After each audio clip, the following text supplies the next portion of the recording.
السلام علیکم 7th class students, آج آپ کا ٹاپک ہے فتح مکہ۔ اس کا آج پس منظر پیش کر رہے ہیں۔ صلح حدیبیہ کی شرائط کے بارے میں آپ نے 6th کلاس میں پڑھا تھا۔ صلح حدیبیہ میں مسلمان اور قریش مکہ کے درمیان یہ طے پایا تھا کہ دونوں 10 سال تک جنگ نہیں کریں گے۔ عرب قبائل جس فریق کے ساتھ ملنا چاہیں مل جائیں۔ مکہ مکرمہ میں 2 قبیلے آباد تھے، بنو خزاع اور بنو بکر۔ قبیلہ بنو خزاع مسلمانوں کا حلیف بن گیا، حلیف ساتھی کو کہتے ہیں، جبکہ بنو بکر نے قریش مکہ کے ساتھ معاہدہ کر لیا۔ پرانی دشمنی کی بنا پر بنو بکر نے بنو خزاع پر رات کی تاریکی میں حملہ کر دیا۔ بنو خزاع نے مجبوراً خانہ کعبہ میں پناہ لی، لیکن بنو بکر نے حرم میں داخل ہو کر بنو خزاع کا خون بہایا۔ قریش مکہ نے بنو بکر کا بھرپور ساتھ دیا۔ بنو خزاع کے ایک وفد نے رسول اکرم صلی اللہ علیہ وسلم کی خدمت میں حاضر ہو کر عرض کی کہ قریش اور بنو بکر نے معاہدے کی خلاف ورزی کی ہے اور خانہ کعبہ کی حرمت کا بھی خیال نہیں رکھا۔ آپ صلی اللہ علیہ وسلم آپ ہمارے حلیف ہیں، آپ ہماری مدد کریں۔ نبی کریم صلی اللہ علیہ وسلم نے حضرت زمرہ علیہ السلام کو قریش مکہ کی طرف بھیجا اور 3 شرائط پیش کی کہ ان میں سے جس کو چاہے اختیار کر لیں تاکہ حجت تمام ہو جائے۔ پہلی شرط یہ تھی کہ بنو خزاع کے مقتولین کا خون بہا دیا جائے۔ مقتولین کا خون بہا کا مطلب ہے کہ ان کی جو بنو خزاع کے لوگوں کو قتل کیا تھا ان کی قیمت دی جائے، ان کے سروں کی قیمت دی جائے۔ دوسری شرط تھی کہ بنو بکر کی حمایت سے دستبردار ہو جائیں، اور تیسرا معاہدہ حدیبیہ کو ختم کرنے کا اعلان کر دیں۔ قریش نے جلد بازی کا مظاہرہ کرتے ہوئے تیسری شرط قبول کر لی۔ جلد ہی قریش کو اپنی بد عہدی کا احساس ہو گیا۔ انہوں نے ابو سفیان کو اپنا نمائندہ بنا کر مدینہ منورہ بھیجا تاکہ حدیبیہ کے معاہدے کی پھر سے تجدید کر سکے، نئے سرے سے معاہدہ کر سکے۔ ابو سفیان نے رسول صلی اللہ علیہ وسلم کی خدمت میں حاضر ہوا، لیکن آپ نے اسے کوئی جواب نہ دیا۔ اس کے بعد کئی اور صحابہ سے بھی ملا، لیکن تمام صلح کی کوششیں ناکام ثابت ہوئیں اور ابو سفیان مکہ مکرمہ واپس لوٹ آیا۔ رسول اکرم صلی اللہ علیہ وسلم نے 10 رمضان المبارک 8 ہجری کو مکہ مکرمہ کی جانب روانہ ہوئے۔ آپ کے ساتھ صحابہ کرام 10,000 صحابہ کرام تھے۔ حضرت عباس جو ابھی تک مکہ مکرمہ میں مقیم تھے، وہیں رہ رہے تھے، اپنے اہل و عیال سمیت ہجرت کر کے مدینہ منورہ کی طرف آ رہے تھے۔ وہ مقام جحفہ میں رسول اکرم صلی اللہ علیہ وسلم کی خدمت میں حاضر ہوئے۔ نبی کریم صلی اللہ علیہ وسلم کی ہدایت کے مطابق انہوں نے اپنے اہل و عیال کو مدینہ منورہ بھیج دیا اور خود لشکر اسلام میں شامل ہو گئے۔ آپ صلی اللہ علیہ وسلم نے اپنا سفر جاری رکھا اور آپ صلی اللہ علیہ وسلم کی آخری پڑاؤ مرع الزہران میں تھا۔ یہاں سے مکہ مکرمہ تھوڑے ہی فاصلے پر تھا۔ رسول اللہ صلی اللہ علیہ وسلم نے کے حکم سے تمام فوج نے الگ الگ جگہ آگ روشن کی۔ یہ ایک حضرت اکرم صلی اللہ علیہ وسلم کی سیاسی کوشش تھی، جس سے لوگوں قریش مکہ کو یہ پتہ چلے کہ ایک بہت بڑا لشکر ہے۔ قریش لشکر اسلام کی روانگی کی اطلاع پہنچ چکی تھی۔ انہوں نے ابو سفیان بن حرب، حکیم بن حزام اور بدیل بن ورقہ کو بھیجا۔ اس تجسس میں ان کا گزر مرع الزہران میں ہوا۔ نبی کریم صلی اللہ علیہ وسلم کے خیمے کی حفاظت پر جو دستہ متعین تھا، انہوں نے ابو سفیان وغیرہ کو پکڑ لیا اور پکڑ کے رسول اللہ صلی اللہ علیہ وآلہ وسلم کی خدمت میں حاضر ہوئے۔ حضور اکرم نے ابو سفیان کو اسلام کی دعوت دی۔ ابو سفیان نے آپ صلی اللہ علیہ وسلم کی دعوت کو قبول کر لیا اور ایمان لے آئے۔ جب رسول اللہ صلی اللہ علیہ وسلم نے مکہ مکرمہ کی طرف روانہ ہونے لگے تو حضرت عباس سے فرمایا، ابو سفیان کو پہاڑ کی چوٹی پر لے جا کر کھڑا کرو تاکہ اللہ کے لشکر کا نظارہ آنکھوں سے دیکھ لیں۔ اگلے پیج پہ ہے آپ صلی اللہ علیہ وسلم نے ابو سفیان کو عزت دی اور فرمایا، جو کوئی ابو سفیان کے گھر میں پناہ لے گا اس سے امان ہے۔ اس کے علاوہ جو ہتھیار ڈال دے، مسجد حرام میں داخل ہو جائے یا اپنا دروازہ بند کر لے، اس کو بھی امان ہے۔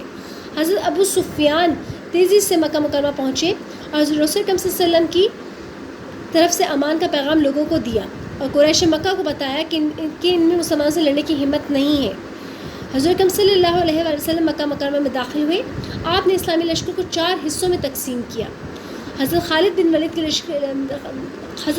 ولید کے لشکر سے لڑنے کے لیے قریش کے کچھ نوجوان آئے، جو معمولی سی جھڑپ کے بعد تقریباً 13 لاشیں چھوڑ کر بھاگ گئے۔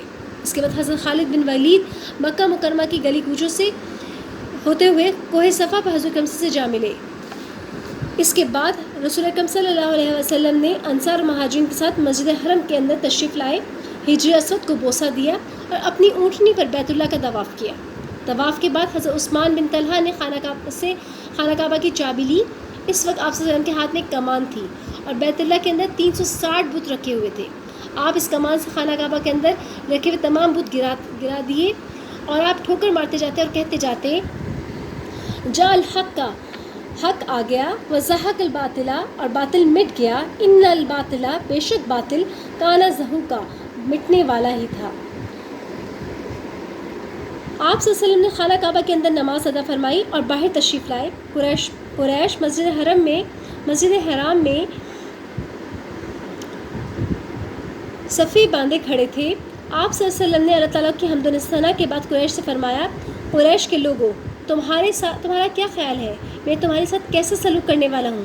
وہ بولے اچھا, آپ صلی اللہ علیہ وسلم شریف بھائی ہیں اور شریف بھائی کے صاحبزادے ہیں. آپ صلی اللہ علیہ وسلم نے فرمایا تو میں تم سے وہی بات کروں گا جو حضرت یوسف علیہ السلام نے اپنے بھائیوں سے کی. آج تم پر کوئی سرزنش نہیں, جاؤ تم سب آزاد ہو. اس موقع پر آپ صلی اللہ علیہ وسلم نے عفو درگزر سے کام لیتے ہوئے قریش مکہ کو معاف کر دیا اور کعبۃ اللہ شریف کو تمام بتوں سے پاک کر دیا. آپ صلی اللہ علیہ وسلم کے عفو درگزر اور رحمدلی سے قریش مکہ بھی ایمان لے آئے. اس کے مختصر سوالوں کے جوابات آپ نے کرنے ہیں. یہ اپنے چیپٹر اگر آپ پڑھیں گے تو اس کے بڑی آسانی سے آپ کو مل جائیں گے. نبی کریم صلی اللہ علیہ وسلم نے قریش کو کون سی 3 شرطیں پیش کی؟ شرائط آپ کے سامنے ہے پیج نمبر 28 پر آپ کو نظر آ رہی ہیں. پہلی شرط بنو خزاعہ کے مقتولین کا خون بہا دیں. دوسری شرط بنو بکر کی حمایت سے دستبردار ہو جائے. اور تیسری معاہدہ حدیبیہ کو ختم کرنے کا اعلان کریں. ٹھیک ہے. اس کا اگلا سوال ہے لشکری اسلام نے مرع الزہران پہنچ کر کیا کام کیا؟ لشکری اسلام نے مرع الزہران پہنچ کر رسول اکرم صلی اللہ علیہ وسلم کے حکم سے تمام فوج نے الگ الگ جگہ آگ روشن کی. پیج نمبر 29 پر ہے. یہ پیج نمبر 29 پر آپ دیکھ رہے ہیں, نظر آ رہا ہے آپ کو. رسول اللہ صلی اللہ علیہ وآلہ وسلم کے حکم سے تمام فوج نے الگ الگ جگہ آگ روشن کی. اگلا سوال ہے رسول اکرم صلی اللہ علیہ وآلہ وسلم نے ابو سفیان کی عزت افزائی کس طرح فرمائی؟ اس کا پیج نمبر 30 پر ہے. آپ صلی اللہ علیہ وسلم نے ابو سفیان کو عزت دی اور فرمایا کہ جو کوئی ابو سفیان کے گھر میں پناہ لے گا اسے امان ہے. اس کے علاوہ جو ہتھیار ڈال دے مسجد حرام میں داخل ہو جائے یا اپنا دروازہ بند کر لے اس کو بھی امان ہے. اگلا سوال ہے حضرت اکرم صلی اللہ علیہ وسلم نے بتوں کو ٹھوکر مارتے ہوئے کیا فرماتے جاتے تھے؟ اس کا سوال بھی پیج نمبر 30 پر ہی ہے. آپ صلی اللہ علیہ وسلم ٹھوکر مارتے جاتے اور کہتے حق آ گیا اور باطل مٹ گیا, بے شک باطل مٹنے ہی والا ہے. اس کے بعد اگلا سوال ہے آپ کا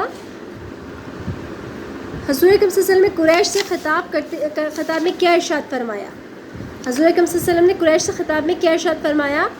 آپ صلی اللہ علیہ وسلم نے پیج نمبر 30 پر آپ دیکھ رہے ہیں آخری لائن.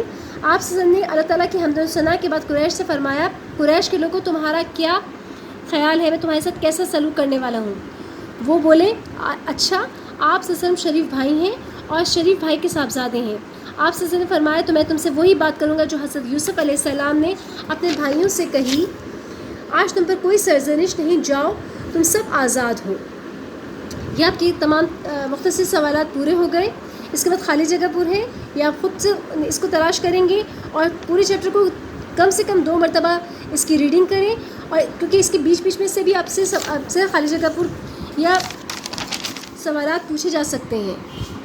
اس چیپٹر کو آپ پڑھیں اور یاد کریں. اللہ حافظ.